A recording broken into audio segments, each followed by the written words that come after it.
আসসালামু আলাইকুম। ভারতের সাথে বাংলাদেশের যেই ভারতের একপাক্ষিক আগ্রাসন চলছে, এটাতে বাংলাদেশের একটা লাভ হয়েছে। সেটা হচ্ছে পুরো জাতি আমরা এক, দেশের প্রশ্নে দেশপ্রেমের জন্য আমরা এক জায়গায় চলে এসেছি। এটা হচ্ছে বাংলাদেশের লাভ। আর ভারতের কিছু মূর্খ ধর্মান্ধ যেসব এই যে বিজেপি আরএসএস যেগুলো আছে, শুভেন্দু অধিকারী সহ যারা এইসব করছে, ওদের তো বাথরুম করার পায়খানা নাই, কয়দিন হাগার জন্য গুও থাকবে না পেটের মধ্যে। কারণ খাইতে পাবে না তো গু কোত্থেকে আসবে? হাগারও দরকার হবে না, বাথরুমেরও দরকার হবে না। আমাদেরকে থ্রেট করা হচ্ছে, ট্রিটমেন্ট দিবে না, ওদের হোটেলে আমাদেরকে থাকতে দেবে না। আলহামদুলিল্লাহ, আমি খুব খুশি হয়েছে যে বাংলাদেশের মানুষ ওই দেশে ঘুরতে যাবে না। পাকিস্তানে ঘুরতে যাব, অনেক সুন্দর সুন্দর জায়গা আছে পাকিস্তানে। পোর্ট এন্ট্রি ভিসা নিয়ে যাবেন, এইখানে কোনো ভিসা টিসা লাগবে না, ঢুকে যাবেন, ঘুরে টুরে চলে যাবেন। পাকিস্তানের ভাইয়েরা আপনাদেরকে আদর আপ্যায়ন করবে। সো পাকিস্তান যাবেন। যারা ব্লগ করেন, বিভিন্ন ইন্ডিয়ান জামা কাপড় নিয়ে করতেন, কসমেটিক্স নিয়ে করতেন, পাকিস্তানের জামা কাপড়ের মান অনেক ভালো। বিভিন্ন প্রোডাক্ট, বিভিন্ন ইলেকট্রিক সামগ্রী আমরা পাকিস্তান থেকে আনবো, ইন্ডিয়া থেকে আনবো না। আমি বাংলাদেশের যারা কিনা বিজনেস করেন তাদের কাছে অনুরোধ থাকবে পাকিস্তানের সাথে সম্পর্ক আরো সুদৃঢ় করার। গ্যারান্টি দিলাম, এই বাংলাদেশের উপরে যদি কোনো বিদেশি আগ্রাসন, যে কোনো পৃথিবীর যেই দেশেরই আগ্রাসন আসুক, সবার আগে বাংলাদেশের মানুষের সাথে পাকিস্তান দাঁড়াবে। অতএব তাদের অর্থনৈতিক যে ভিত, সেটা মজবুত করার জন্য আমরা তাদের কাছ থেকে জিনিস কিনবো, আমাদের জিনিস তারা কিনবে। তাদের সাথে সাংস্কৃতিক, অর্থনৈতিক, রাজনৈতিক সব ধরনের একটা সম্পর্ক হইতে হবে। 1971 সাল ইজ গন। আমরা 71 সাল নিয়ে তাকাই না। 71 সালের মতো বাংলাদেশ পাকিস্তান জীবনে কোনোদিন আলাদা হবেও না। এটা একসাথ করার সময় ব্রিটিশদের চাল ছিল, একটার ওই মাথায় একটার এই মাথায়। সো এটা এমনিতেই আলটিমেটলি থাকতো না। আমরা এখনো এক হইতে চাই না, কিন্তু সম্পর্কটা মজবুত হইতে হবে। আমার দেশের কোনো সমস্যার জন্য যাতে পাকিস্তান তাদের পারমাণবিক অস্ত্র থেকে শুরু করে যা যা প্রয়োজন, সেটা যাতে আমরা মনে করতে পারি এটা আমাদের, এবং ভারত সেটার জন্য যেন ভয় পায়, আমাদের সেই সম্পর্কটা তাদের সাথে থাকতে হবে। অতএব আমরা পাকিস্তান যাব। যারা চিকিৎসক, আপনাদের কাছে অনুরোধ, আমাদের এখন সবচেয়ে বড় সমস্যা যেটা আমরা মনে করছি, যে না পারতে অনেক মানুষকে ভারতে যেতে হয়। আপনাদের বাংলাদেশের চিকিৎসকদের কাছে হাত জোর করে অনুরোধ করছি, বাংলাদেশে অনেক খারাপ ডাক্তার আছে, অনেক খারাপ হাসপাতাল আছে, অনেক ভালো মানুষও আছে। অতএব ভালো মানুষ, ডাক্তার যারা আছেন, ভালো মানুষ, বিজনেসম্যান যারা আছেন, আপনাদের কাছে অনুরোধ, গাজীপুর, নারায়ণগঞ্জ, সাভার, অন্তত এইসব জায়গাগুলোতেও, বিভাগীয় শহর, এই জায়গাগুলোতে যদি বড় বড় কিছু ভালো ভালো হসপিটাল করেন, যেটার এই ডাকাতি করবে না, রিপোর্ট করার নামে, টেস্ট করার নামে মানুষের গলা কাটবে না, এরকম অন্তত সারা বাংলাদেশে 10 জন মানুষ কি আপনারা নাই? 10 জন মানুষ 10টা জায়গায়, বিভাগীয় শহরগুলো সহ ঢাকার এই শহরতলি জায়গাগুলোতে কয়েকটা হাসপাতাল করেন। আমার বিশ্বাস বাংলাদেশের মানুষ এইখানে যদি ভালো ট্রিটমেন্ট পায় তাহলে বিদেশে যাবেন। আপনাদের কাছে অনুরোধ, ডাক্তারদেরকে এগিয়ে আসতে হবে। সো আপনারা এটার ব্যবস্থা নেন। আমার যতটুকু গ্রহণযোগ্যতা আছে, আমার যতটুকু পরিচিতি, আমার সোশ্যাল মিডিয়াতে যতটুকু মানুষের কাছে যেতে হয়, আমি আপনাদের এই হাসপাতাল করার জন্য যত প্রচারণা দরকার আমি আমার জায়গা থেকে করব। সবগুলো ক্ষেত্রে আমি আপনাদের সাথে থাকব।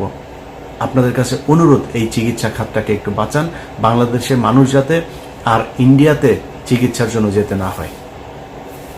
অতএব আমরা যেই অবস্থাটা দেখছি, এটাতে আমার বিশ্বাস ভারতের এখনো ক্ষতি হচ্ছে, সামনেও ক্ষতি হবে। কারণ আমাদের ভেতরে যে দেশপ্রেম, যে ভারত বিরোধী আমাদের যেই মানুষের ভেতরে একটা সেন্টিমেন্ট তৈরি হয়েছে, সেটাকে তারা আরো পোক্ত মজবুত করছে, শুধু একটা দল ছাড়া, সেটা হচ্ছে এই আওয়ামী লীগ।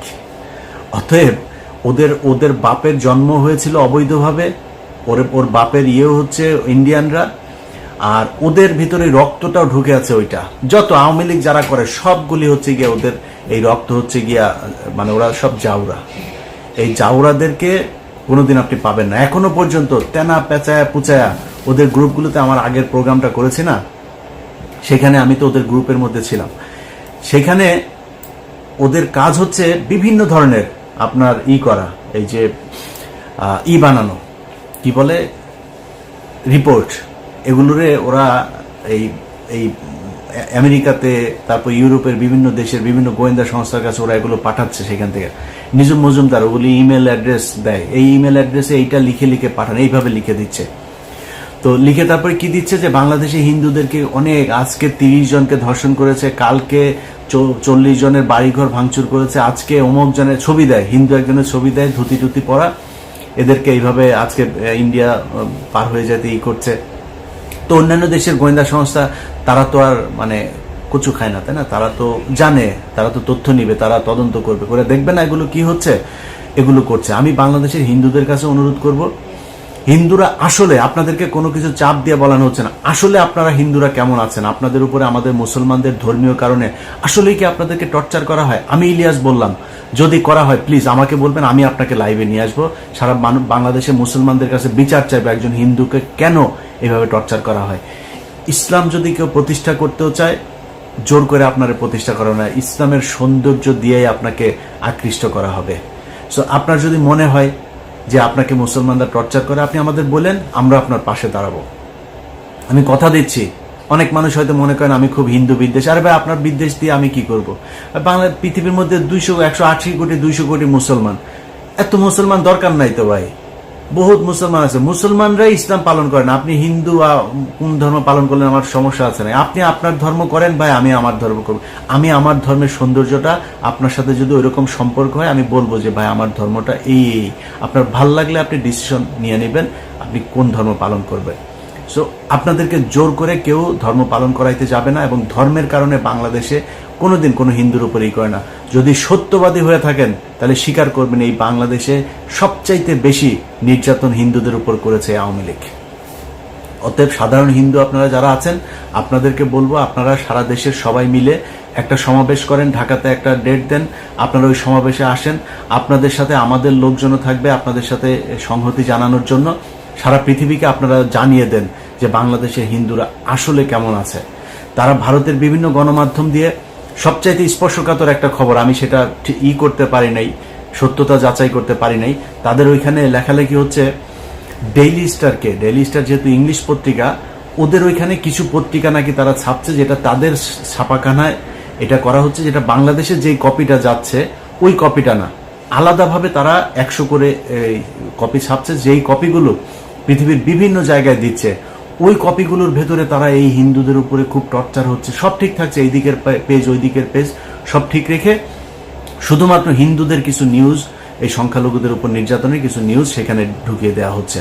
ওই কপিটা তখন পাঠিয়ে দেওয়া হচ্ছে। এখন একটা ইংলিশ পত্রিকার যখন মূল কপি আপনাকে প্রিন্ট কপি যখন দেওয়া হবে, তখন তো একটা দেশ বিশ্বাস করবে, ও আচ্ছা ডেইলি স্টারের মতো পত্রিকা এটা বলেছে, তাহলে তো বোধহয় এটা সত্যি। এটা করা হচ্ছে, আমি মনে করি গোয়েন্দা সংস্থার এটা যাচাই করে দেখা উচিত। আমি লাস্ট প্রোগ্রামে যেই স্ক্রিনশট, ওইখানে অনেকের ফোন নাম্বার আছে। লেফটেন্যান্ট কর্নেল রেদওয়ানকে শুনলাম গ্রেপ্তার করা হয়েছে, জেড খান পান্না তাকে গ্রেপ্তার করা উচিত। যে ফোন নাম্বারগুলো, বাংলাদেশি ফোন নাম্বারগুলো যেখানে দেওয়া আছে, অনেকের ছবি অনেকের ভিডিও সেখানে প্রচার করা হয়েছে, আপনাদের উচিত তাদেরকে ধরে জিজ্ঞাসাবাদ করা। পরবর্তীতে আমরা 10 তারিখের একটা ষড়যন্ত্রের কথা 8 তারিখে প্রচার করেছিলাম, 30 তারিখেরটা 29 তারিখে প্রচার করেছিলাম। সামনে হয়তো এরকম অনেক কিছু হবে, সেটা আমি জানবো না, প্রচার হবে না, প্রকাশ পাবে না, তখন তারা একটা বিশৃঙ্খলা তৈরি করার চেষ্টা করবে। সো আমি মনে করি যে আপনাদের উচিত এই বিষয়গুলো খুব, গোয়েন্দা সংস্থার বিশেষ করে এই ব্যাপারে তৎপর হওয়া উচিত। তারা কি করছে, এই কারা কারা ছিল, এই নাম্বারগুলো কাদের কাদের, তাদেরকে ধরা উচিত। তো যাই হোক, আমরা অনেকের কাছেই শুনি যে বর্তমান সরকারের সময়েও আমরা অনেক সমালোচনা করছি। এই সমালোচনা কেন? আমি আমার কথা বলি আর কি, আমি আসলে কোনো দলের কাছ থেকে সুবিধা পাওয়ার জন্য এই 5 বছর এত ঝুঁকি নিয়ে এত কিছু করি নাই। এখন আমি ধরেন ডক্টর আসিফ নজরুলের বিরুদ্ধে কথা বলেছি, আমি বিএনপির ফখরুলের বিরুদ্ধে কথা বলেছি। এখন আমি যদি বাংলাদেশে যাই, আমার কি করবেন? আমারে মানে মেরে ফেলবেন, আমার জেলখানায় নিয়ে ঢুকাবেন না তো। আওয়ামী লীগের সময় তো এর চেয়ে ভয়ঙ্কর অবস্থা। আমি বাংলাদেশে যাওয়া মানে আমি ডেড, মানে শুধু মারা যাওয়াই অন্য জিনিস, মানে মারা যাওয়ার আগে যে আমার উপরে কত টর্চার চলতো সেটা আপনারা অনুমান করতেই পারেন। ওই সময় ভাই কথা বলেছি, আর এখন আমারে কি করবে বাংলাদেশে গেলে, কিসের জন্য কথা করতে হবে, আপনারা ভয় পাইতে হবে। সো আমি মনে করি ফখরুল ইসলাম কিছু কথা বলেছে, এই কথাগুলো বিএনপির কথা না, কারণ বিএনপির তারেক রহমানও এই কথা কোনোদিন বলে নাই, বিএনপির কোনো সাধারণ কর্মীও এই কথা কোনোদিন বলে নাই।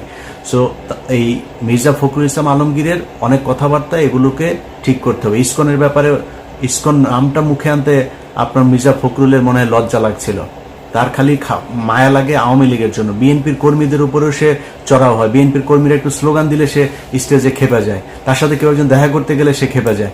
সো মির্জা ফখরুল ইসলামের প্রীতি হচ্ছে আওয়ামী লীগের সাথে, বিএনপির সাথে বা বাংলাদেশের জাতীয়তাবাদী শক্তি যা তাদের সাথে না। অতএব তাদের ব্যাপারে আমাদের সমালোচনা থাকবে। এই সমালোচনা কেন? একদম স্পষ্ট পরিষ্কার। কেউ যদি প্রথম আলোকে বাঁচাইতে আসে, কেউ যদি ইসকনকে বাঁচাইতে আসে, কেউ যদি আওয়ামী লীগকে বাঁচাইতে আসে, সেটা করতে দেওয়া হবে না। অনেকে মনে করতে পারেন যে ভাই বিএনপির সমস্যা না হইলে আমার সমস্যা কি? আমার ব্যক্তিগত সমস্যাও আছে। এই বাংলাদেশে যদি নাকি আওয়ামী লীগ আবার ফিরে আসে, তাহলে মির্জা ফখরুল ইসলামের আগে আমার বাড়িতে ভাঙচুর করতে যায়, আমার পরিবারের মানুষের উপরে নির্যাতন হবে, এটা আমার মাথায় আছে। সো আমার সমস্যাটা মির্জা ফখরুলের চাইতেও বড় সমস্যা। মির্জা ফখরুলের মতো এরকম নাম ধরে ধরে বিএনপির বলতে পারি যারা আওয়ামী লীগের কাছ থেকে এই সরকারের 15 বছর টানা টাকা নিয়েছে। অনেক নেতা আছে যারা মুখ পুষা ফেলে এখন, যে বিদেশে বসা আমরা বলে কি বলে ব্লগার, আমরা ব্লগার, আমরা হচ্ছে গিয়ে আপনার খায়া দেয়া কাজ নাই, আমরা নাকি করি। তাদের ব্যবসাপাতি সবকিছু ঠিক ছিল, এইসব ব্যবসাপাতি কিছুই হয়নি, তাদের ব্যাংক ছিল, ব্যাংকও কিছু হয়নি। সো এত পুষা ফেলেন না ভাই, আপনাদের বিরুদ্ধে আমরা কথা বলি নাই, বলতেও চাই নাই। আপনারা বিএনপি করতেন, এইটুকুই যথেষ্ট। বাংলাদেশে যে অবস্থা ছিল, আপনাদের ডেডিকেশন আছে। মির্জা ফখরুলও মনে করেন যে বিএনপি যে অন্তত করতো, এইটাও সমস্যা, এইটুকুর প্রতি রেসপেক্ট তাদেরকে দেখাই, যে কারণে অনেক কিছু বলি না। বিএনপি নিয়ে যদি অনুসন্ধান শুরু করি না, তাহলে মুখ দেখাইতে পারবেন না, অনেক সমস্যায় পড়বেন। অতএব আমাদের ব্যাপারে কথাবার্তা বলতে গেলে না, একটু মুখে লাগাম টেনে তারপর কথা বলতে হবে। এই দেশে আপনাদের পাশে কোনো মিডিয়া ছিল না, আমরা ছিলাম। যাদেরকে এখন ব্লগার বলেন না, এই ব্যক্তিরা ছিল আপনাদের পাশে। খুব হিসাব করে কথা বলতে হবে। আমরা টাকা পয়সা নিলে না, বিএনপির কাছ থেকে না, এখানে এতদিনে 3-4টা মিলিয়ন মিলিয়ন ডলারের বাড়ি থাকতো। আওয়ামী লীগের সময়ে এইসব অফার আমাদের ছিল, আমরা সেগুলোতে যাইনি। অতএব আমাদের এত সহজে কিনা ফেলতেও চায় না, বিক্রি করে দিতেও চায় না। কথা বলতে গেলে খুব হিসাব করে কার বিরুদ্ধে বলছেন ওটা বলতে হবে ওইভাবে। তো যাই হোক, আমরা কোনো সরকারের বিরুদ্ধে না। ইউনূস সরকারের এক সাংবাদিক লিখেছে আমার নাকি বাংলাদেশে যাইতে সমস্যা, এটা বোঝানোর জন্য নাকি করছে। আমি আমার ভিডিওতে বলছি আমার বাংলাদেশে কোনো সমস্যা নাই। ডক্টর ইউনূসের বিরুদ্ধে কিছু বলেছি, নাহিদের বিরুদ্ধে কিছু বলেছি, আসিফের বিরুদ্ধে কিছু বলেছি, অন্য অনেক আছে তাদের বিরুদ্ধে কিছু বলেছি, বলি নাই তো।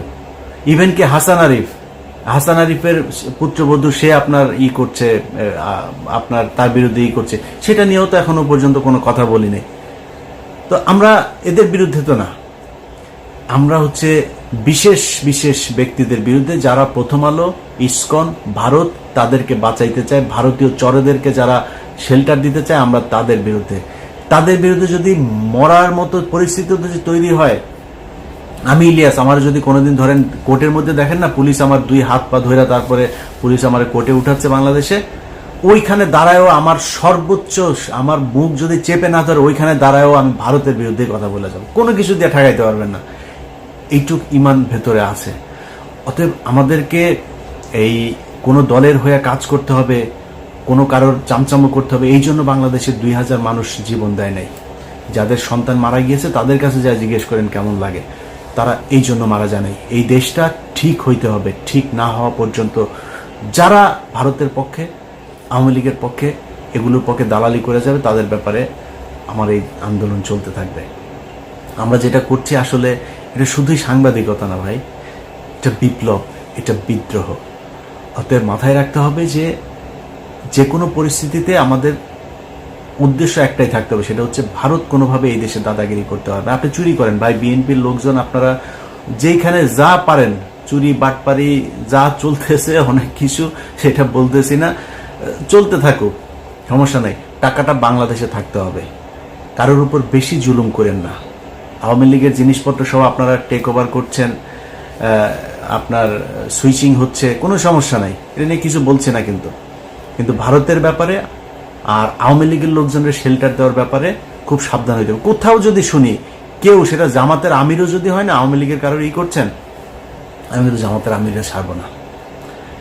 অতএব আমি জামাতের আমিরকে রেসপেক্ট করি, তারেক রহমানকে রেসপেক্ট করি, বিএনপির নেতাদের রেসপেক্ট করি, কর্মীদের রেসপেক্ট করি, ছাত্র শিবির, এই জামাত ইসলাম সবাইকে রেসপেক্ট করি, কিন্তু ওই জায়গায় আমি খুব এক। এইটার জন্য আমার যে কত করবেন, বুঝাবেন, করবেন, এটাতে লাভ হবে না। যাই হোক, আপনাদের কাছে অনুরোধ, বাংলাদেশ একটা ক্রান্তিকাল অতিক্রম করছে, আমরা সবাই এক ভারতের প্রশ্নে। এই যে সরকার আছে বর্তমান, এই সরকারের সাথে যত দিক থেকে যা তাদের ব্যাপারে যত সহযোগিতা প্রয়োজন আমাদেরকে বলবেন, আমরা সব দিক থেকে আপনাদের পাশে আছি। বাংলাদেশের মানুষ আপনাদের পাশে আছে, বাংলাদেশ সেনাবাহিনী আপনাদের সাথে, বাংলাদেশের মানুষ আছে। যদি যুদ্ধ বাদে আপনাদের গোয়েন্দা তেমন তথ্য যদি থাকে ভারত আমাদের উপরে আক্রমণ করবে, আগেও বলেছি, আপনারা বাংলাদেশের জনগণকে ট্রেন আপ করেন, অস্ত্রের জন্য যেটা প্রয়োজন, যেখান থেকে অস্ত্র আনার প্রয়োজন হয় সেটার জন্য দ্রুত তড়িৎ ব্যবস্থা নেন।